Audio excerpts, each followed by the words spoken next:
कार्यालय में गए तो भगवान से बोले कि महाराज थोड़ा भक्तों का रजिस्टर दिखाओगे? बोले देखो। तो नारद जी ने खोल के देखा तो नारद जी ने देखा कि 2 भक्तों का नाम काट दिया गया है, लाल कलम लगा दिया, काट दिया।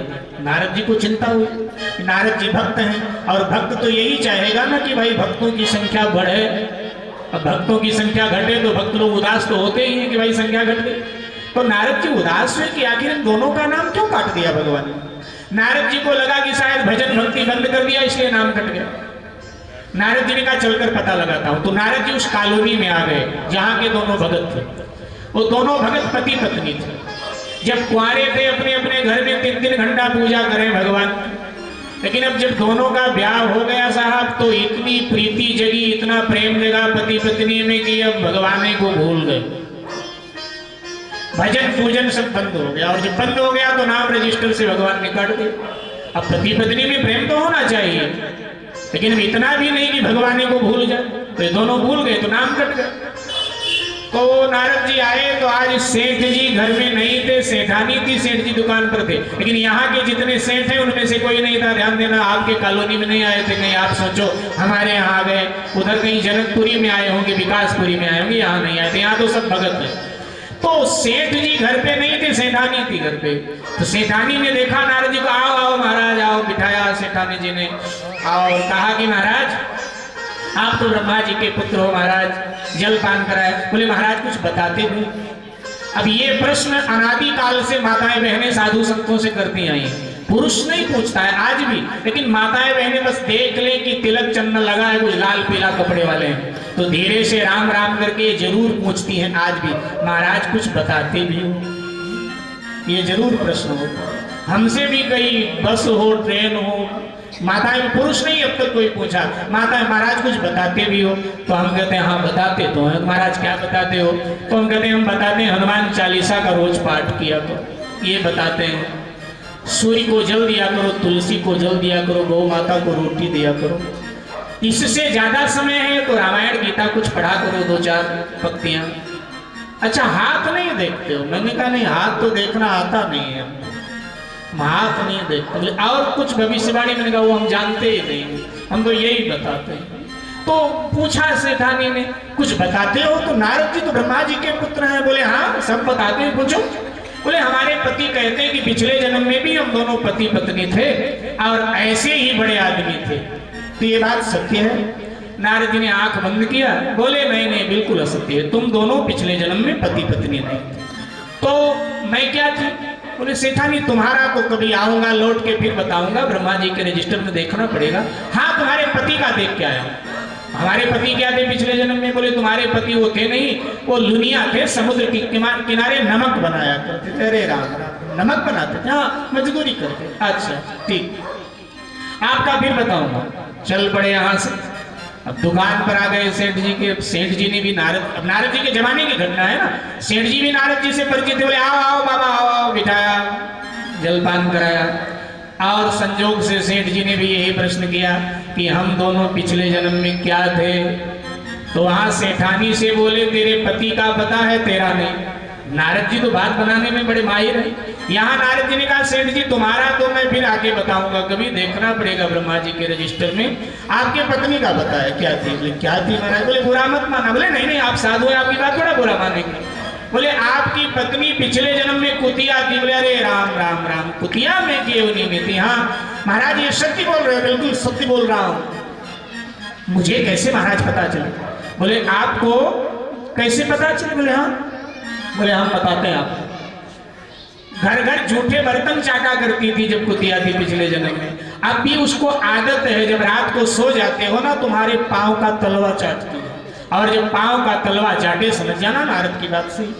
और वहां उस बेचारी को भी बताए थे कि अगर तुझे मेरे बात में यकीन नहीं तो तेरा आदमी रात को जब सो जाए ना पांव का तलवा चाटना खारा खारा लगेगा, समझ जाना नारद की बात से। अभी झगड़ा भिड़ा के नारद चले गए। अब शाम को सेठ जी आए, भोजन किया और बोले मैं सोने जा रहा हूं, जगाना मत। सो गए जाके। अब सेठानी भी चाहती थी जल्दी सो जाए, तो उसने घर का कामकाज निपटाया, बच्चों को खिलाया सुलाया। अब जब गई तो एक दो बार हिलाया, सो गए क्या, सो गए क्या। तो साहब सो रहा हो तो जग जाए, लेकिन जगने वाले को कौन जगा सकता था, और जोर जोर से वो श्वास ले। उसने सोचा सो गए हैं, नारद जी ने कहा था करके देखूं। अब जैसे बेचारी पांव चाटने लगी तो एकदम उठ के बैठ गया, बोला मुझे मालूम है पिछले जन्म में तू कुतिया थी। अब कोई पत्नी को अपने कुतिया कहे, समझ सकते हो क्या झगड़ा होगा। जो झंझट चालू हुआ, बच्चे जग गए, दौड़े, अरे मम्मी अरे पापा इधर हटो उधर हटो, जैसे तैसे शांत किया, बोलचाल बंद दोनों की। अब घर का कामकाज निपटा करके सेठानी मंदिर में बैठकर राधे राधे राधे राधे जपने लगी। वहां दुकान पर कोई आवे ग्राहक सौदा दे दे, नहीं तो भी राधे राधे राधे राधे जपने लगे। कोई जरूरी काम पड़ जाए तो बच्चों के माध्यम से दोनों बात करते हैं, अरे अपने पिताजी से बोल दे ये सामान नहीं ले आएंगे, उसको कुछ बनवाना है तो अपनी माँ को बोल दे आज ये बना लेगी। बच्चों के माध्यम से बात करते हैं। नारद जी ने दूर से जायजा लिया और अब नारद जी को लगा जाके देखूं भगवान के रजिस्टर में। तो जब भगवान के रजिस्टर में जाके देखा तो दोनों का नाम दोबारा लिख दिया गया था।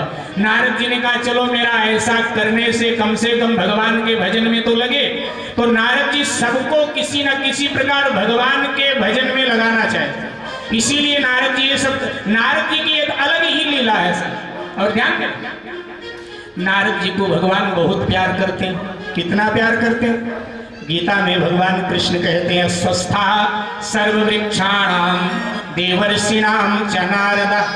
अर्जुन वृक्षों में पीपल में हूँ, माने मेरी विभूति है, मुझे प्रिय है। और देवर्षियों में नारद में हूँ, माने मेरी विभूति है, मुझे प्रिय है। इसीलिए क्यों, क्योंकि नारद सबको भगवान के भक्ति भजन में लगाते हैं। गीता के अंतिम श्लोक में भगवान कृष्ण ने क्या कहा अर्जुन से, कि जो गीता गाएगा, जो गीता पढ़ेगा, जो दूसरे को गीता पढ़ने का प्रेरणा देगा, वो मुझे प्रिय होगा। माने जो लोगों को मुझ में लगाता है वो मुझे प्रिय होता है। आप भगवान का भजन न भी कर पाए, आपकी प्रेरणा से किसी ने भगवान का भजन किया, उसका पुण्य आपको भी मिलेगा। किसी कारणवश आप कथा में नहीं आ पाते हैं, लेकिन आपने प्रेरित किया और आपके प्रेरित करने से कोई कथा में आया तो उसका पुण्य आपको भी मिलेगा। मेरे भाई बहन, अब नारद जी लाचार हुए, हंस पड़े ध्रुव जी की बात सुनकर।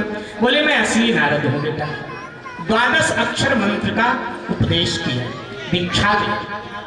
बोले इसका जप करो। ध्रुव जी महाराज ने 6 महीने तक उस 12 अक्षर मंत्र का प्रेम के सहित जप किया, अनुराग के साथ जप किया। मात्र 6 महीने भगवान श्री नारायण प्रकट हुए। बोलो नारायण भगवान। नारायण भगवान ने ध्रुव जी को उठाया, अपनी गोद में ले लिया और कहा ध्रुव अब दुनिया में किसी में इतनी ताकत नहीं जो मेरे गोद से तुझे धक्का देकर नीचे गिरा दे। अब तुम परम पिता की गोद में है बेटा, तुम अपने माँ के पास जाओ।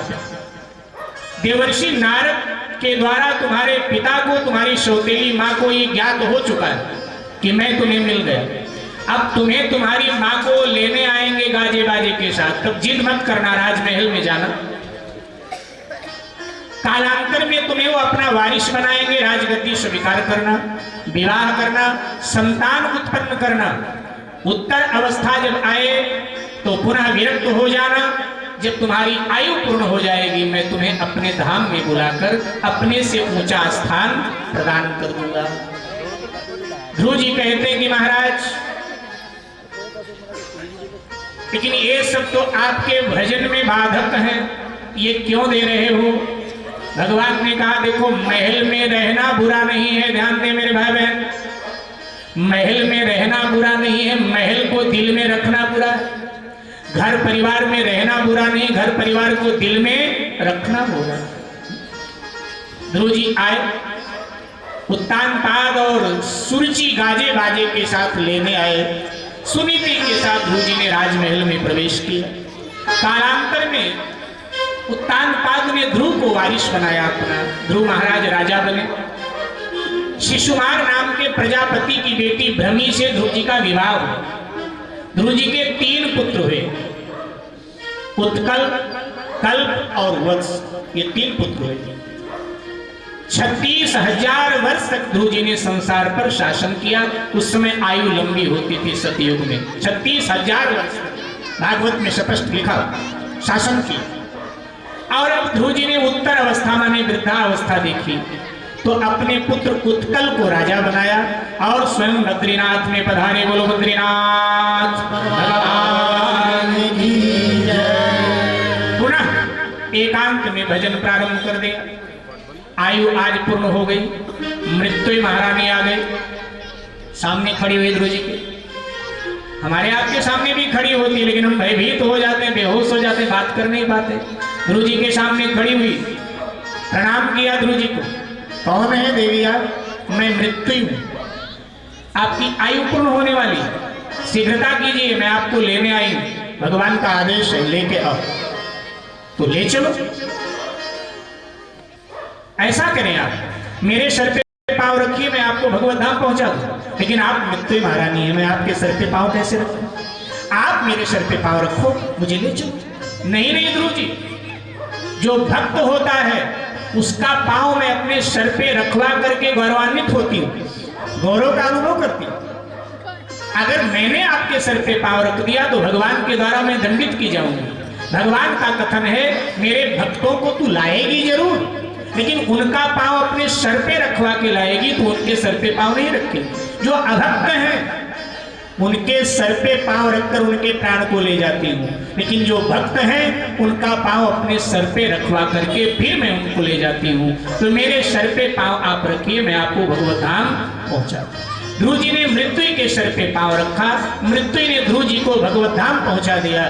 भगवान ने ध्रुव जी का स्वागत किया और वैकुंठ का जो द्वार है अपने हाथों से भगवान ने आसन लगाकर ध्रुव जी को पधरा दिया। बोले अविचल अचल स्थान तुम्हारा है, अनवरत काल तक यहीं बैठकर तुम चमकते रहो।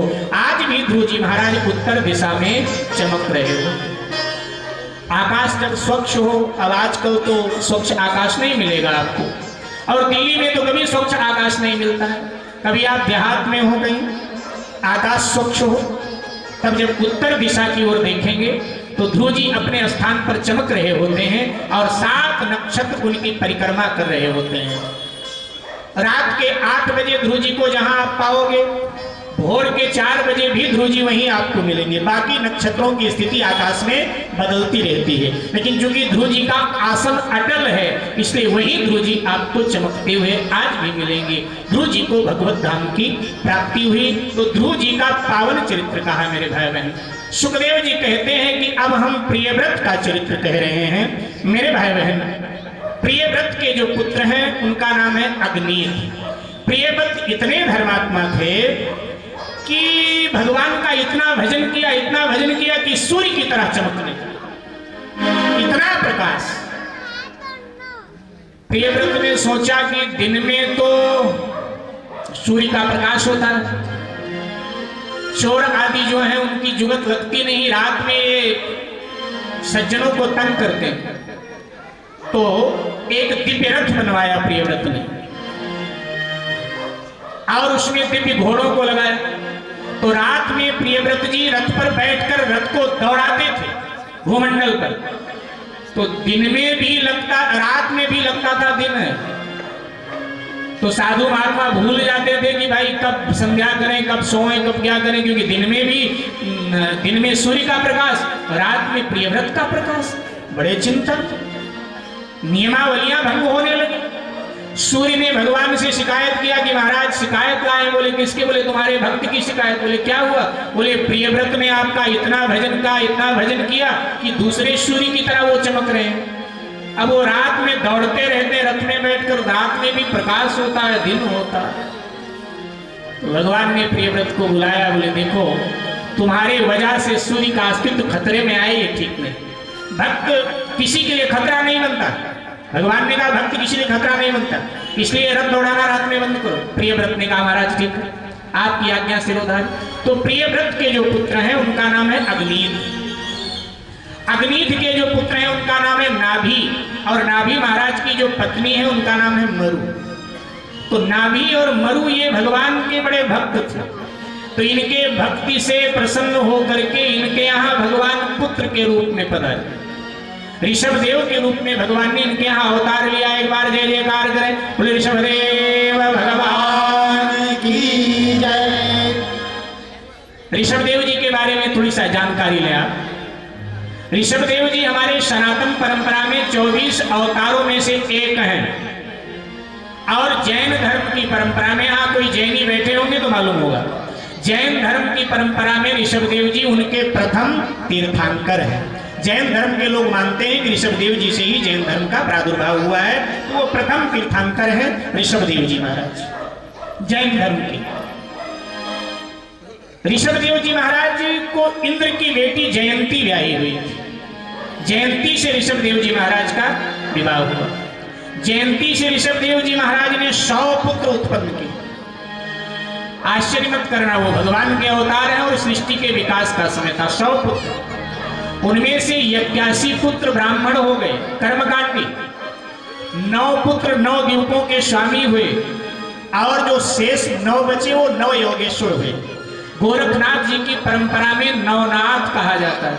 हमारे देश में एक नाथों की परंपरा है, गोरखनाथ जी की परंपरा।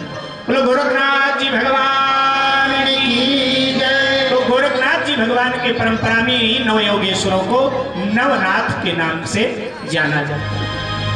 इनमें जो सबसे बड़े हैं उनका नाम है भरत। ऋषभ देव जी के जो सबसे बड़े पुत्र हैं उनका नाम है भरत, और इन्हीं भरत के नाम से भागवत में स्पष्ट लिखा हुआ है कि इस देश का नाम पड़ा भारत। थोड़ी सी बात करके विश्राम की ओर चलेंगे, ध्यान देंगे। ये बात कई बार जब भागवत के व्यासपीठ से हम बोलते हैं तो कई लोग एक प्रश्न करते हैं कि जी आप भागवत में कहते हो कि भाई इन्हीं भरत के नाम से इस देश का नाम पड़ा भारतवर्ष, समझ रहे हैं ना? लेकिन इतिहास में तो हमने कुछ और पढ़ा है। अच्छा, इतिहास में आपने क्या पढ़ा है बताओ?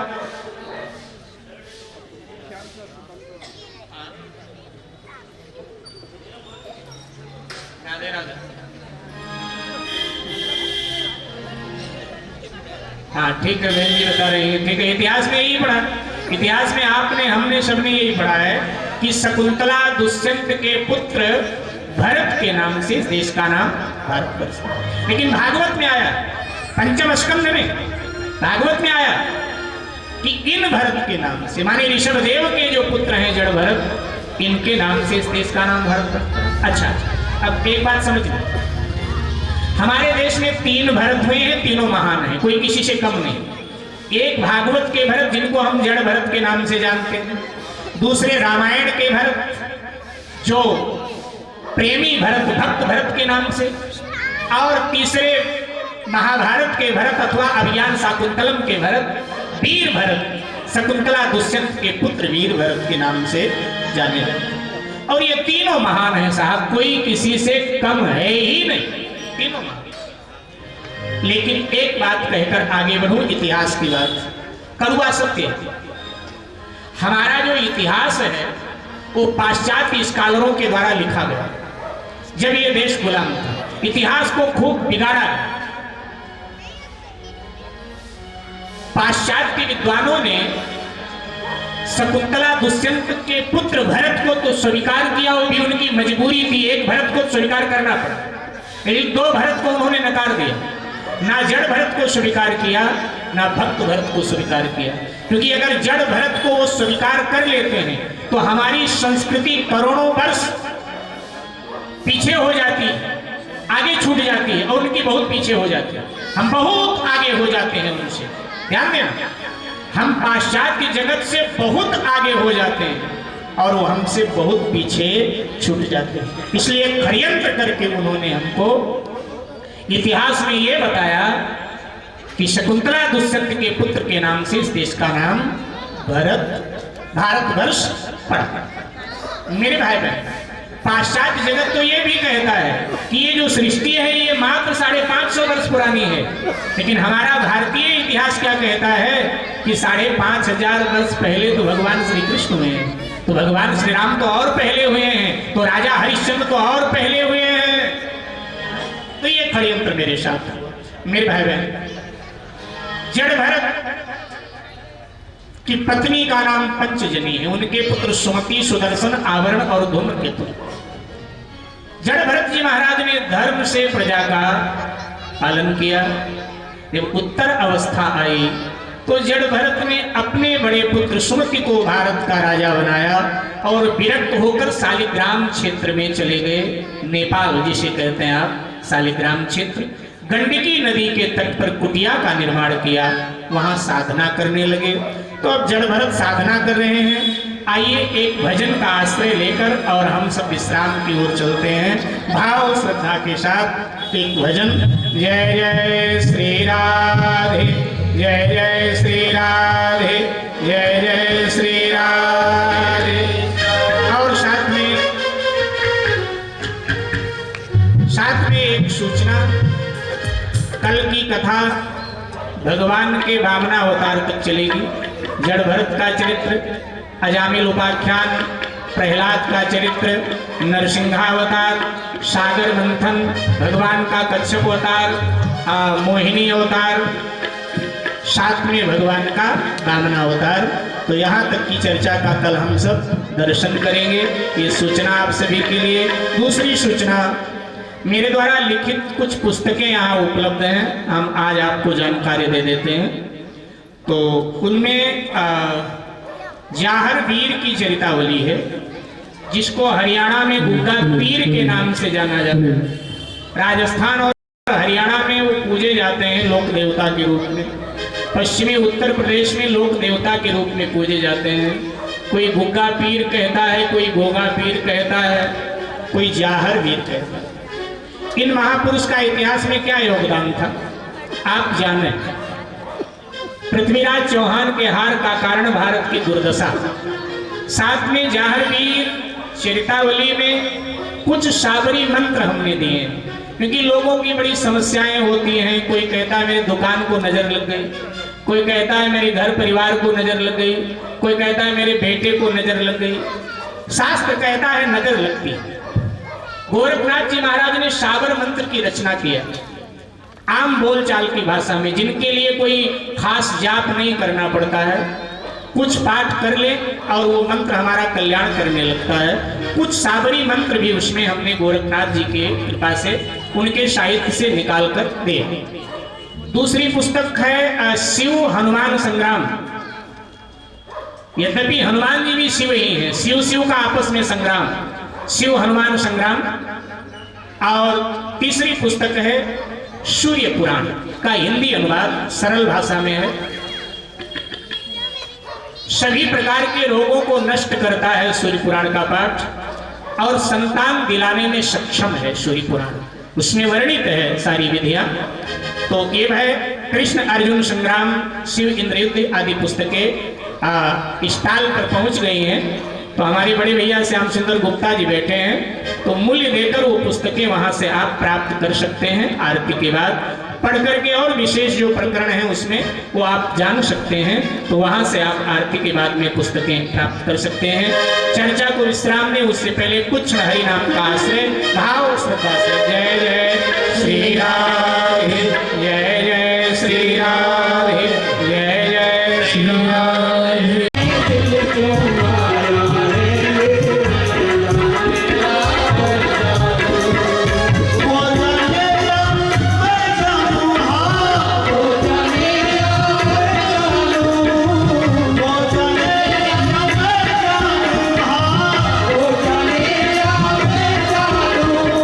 भैया कान्हा से थोड़ी आएंगे, जरा ताली बजा के ठंडी को दूर लगा के।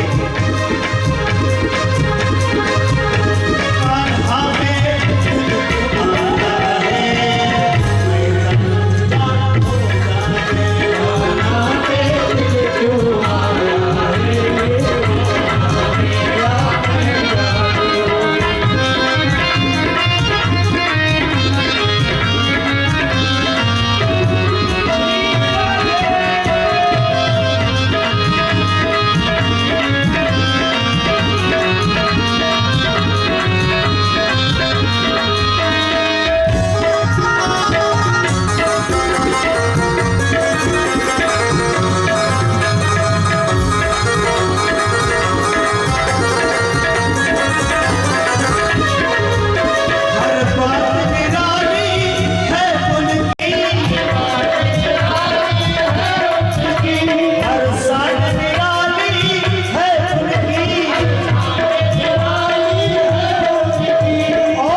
और जो दोनों हाथ उठाने में चोरी करेंगे ना, रात को कृष्ण भगवान बांसुरी लेके आएंगे और सामने बजाएंगे।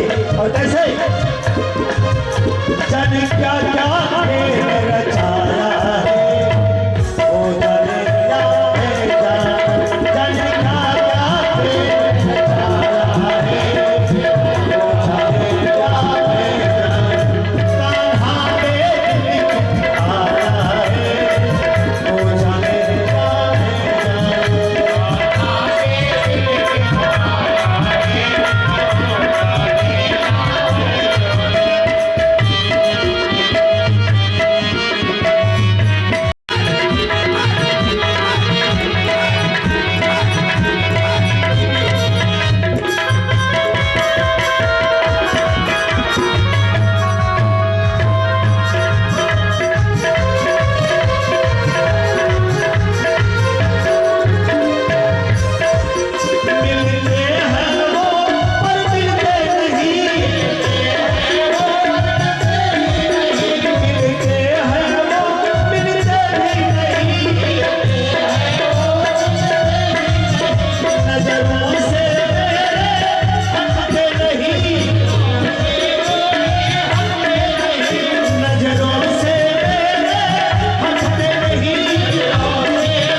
संकट हरन। महाराज ने रामचरितमानस में लिखा है कि बिनु सत्संग विवेक न होई और राम कृपा बिनु सुलभ न सोई। जैसा कि आज की जो कथा चल रही थी, तुलसीदास जी महाराज ने भी वही कहा है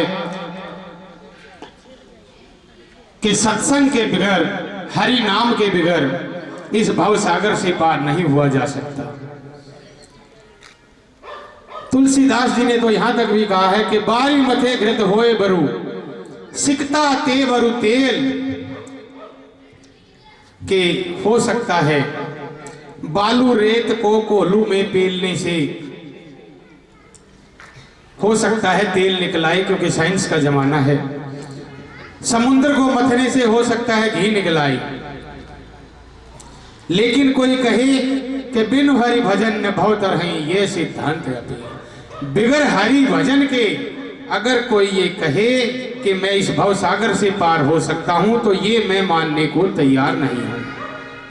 आज की कथा में भी आपने अभी सुना कि शेषनाग पर, शेष सागर में, शिव सागर में प्रभु विश्राम कर रहे हैं।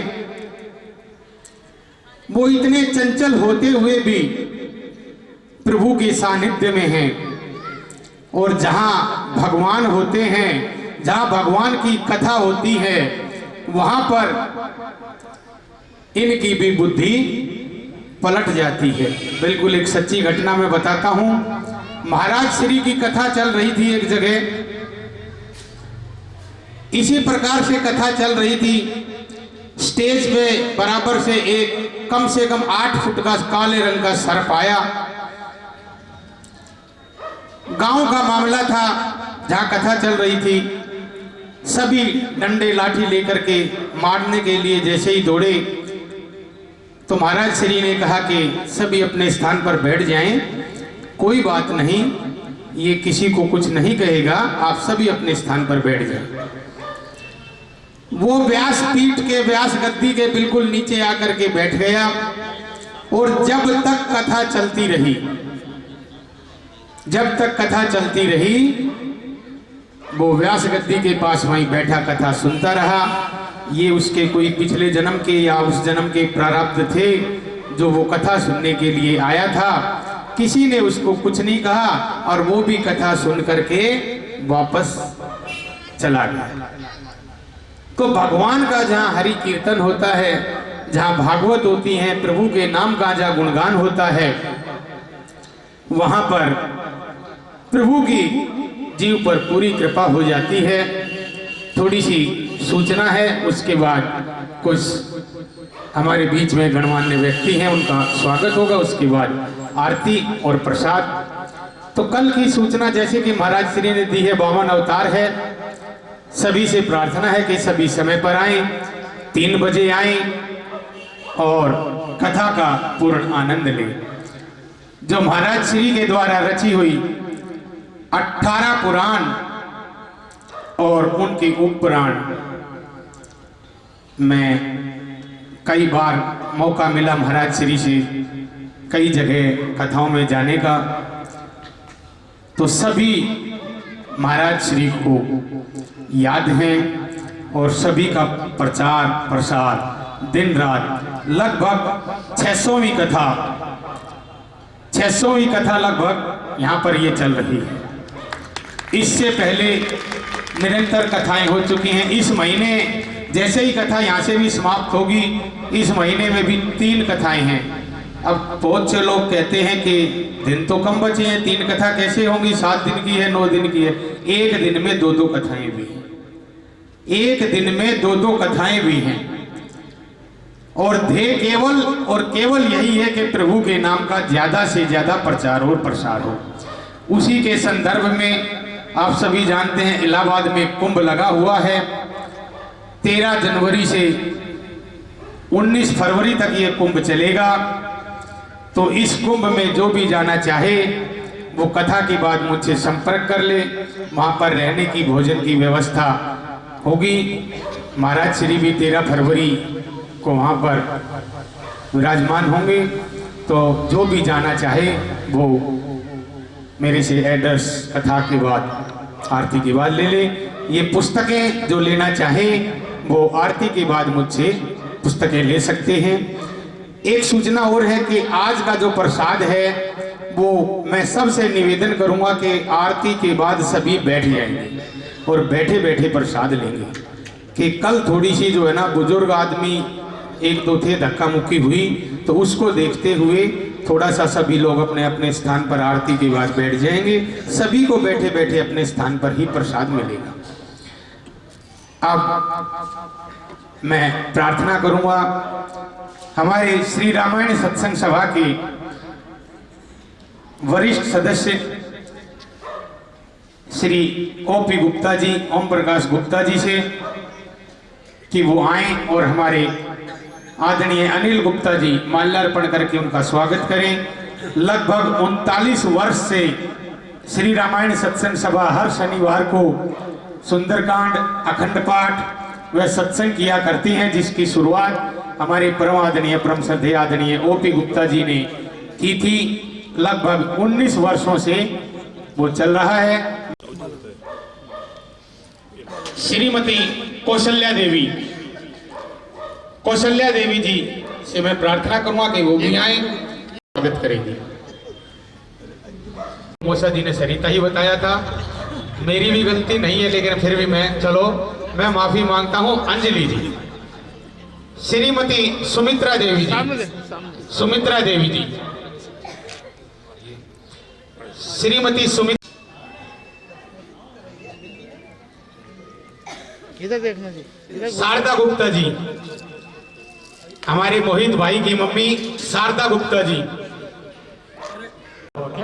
पूरी मेहनत से और लगन से कथा का भार संभाले हुए हैं हमारे मोहित भाई जी। तो उनकी मम्मी जी शारदा गुप्ता जी से जमाई राजा कुंवर जी, इधर देख। श्री विमल जैन जी, विमल जैन जी, एक मिनट भाई साहब साथ में जी। श्री अरोड़ा जी,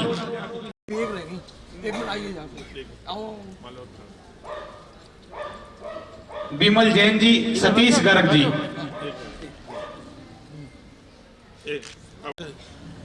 अनीता जी, अनीता जी, विजेंद्र इधर देख। गुप्ता जी, अंजलि जी स्वागत कर रही हैं अनीता जी का। निवेदन कि वो आए। R29 वाणी बिहार से हमारे पूरनमल जी हमारे बीच में हैं, उनसे भी मेरी प्रार्थना है। 9 वाणी बिहार से हाँ जी भाई साहब, इधर इधर। श्री JD गुप्ता जी,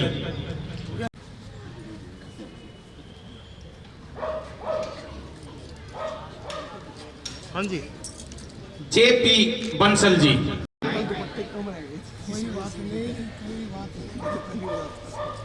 R31 से इधर, JP इधर, बंसल जी, ML मेहंदी रत्ता जी, ML मेहंदी रत्ता जी, उनसे भी मेरी प्रार्थना है हाँ जी। कि वो आए। हमारे अनिल गुप्ता मेहमान हैं हमारे बीच में, जगत मामा हमारे बिरजू मामा, इधर ये देखना भाई साहब। वो चले गए, ऐसा कैसे? अभी है बैठे। सतीश गर्ग जी बैठे हैं, कृपया आए ताकि अगला प्रोग्राम शुरू हो। इधर जी। R79 से दर्शना जैन जी हैं हमारे बीच में, वो भी आए। और हाँ जी, अंजलि जी उनका स्वागत करेंगी इधर घूम जाओ। कि वो आए। और हमारे अनिल जी उनका स्वागत करेंगे। उसके बाद चलते हैं आरती की ओर। है कल की जो कथा है वो ठीक 3 बजे होगी, और जो पुस्तकें लेना चाहें वो यहाँ से मेरे पास से प्राप्त कर लें। आरती के बाद सभी बैठ जाएंगे, बैठे बैठे प्रसाद मिलेगा। तो सभी से मेरी करबद्ध प्रार्थना है, सभी भगवान के भावना अवतार तक चलेगी। अभी हमारे भाई साहब ने एक घटना का जिक्र किया था, हाँ जी भाई साहब। सर्प आया था भागवत कथा में।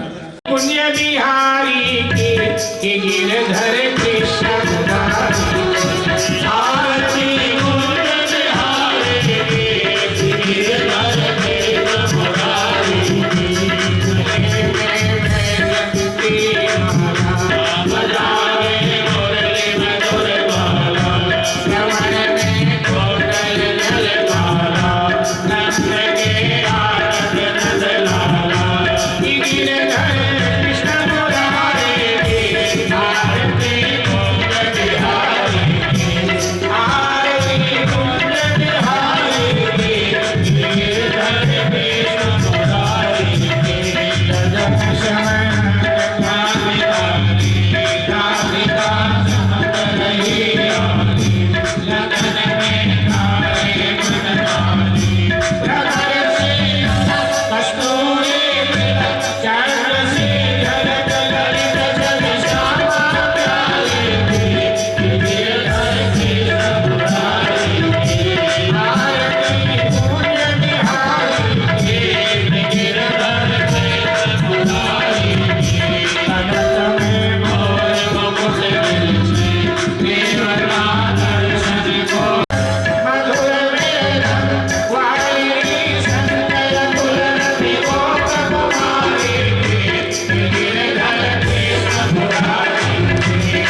सुखदेव जी महाराज की धर्म की अधर्म का प्राणियों में विश्व का गौ माता की भारत माता की भारत की ऋषियों की भारत की सतियों की भारत के शहीदों की नमः पार्वती पते हर हर हर हर हर हर महादेव हर हर जय जय श्री राधे जय जय श्री राधे जय जय श्री राधे। ओम यजनेन यजनमाय जन्तादेवा आनि धर्माणि प्रथमान्य सन्नाते हराकं महि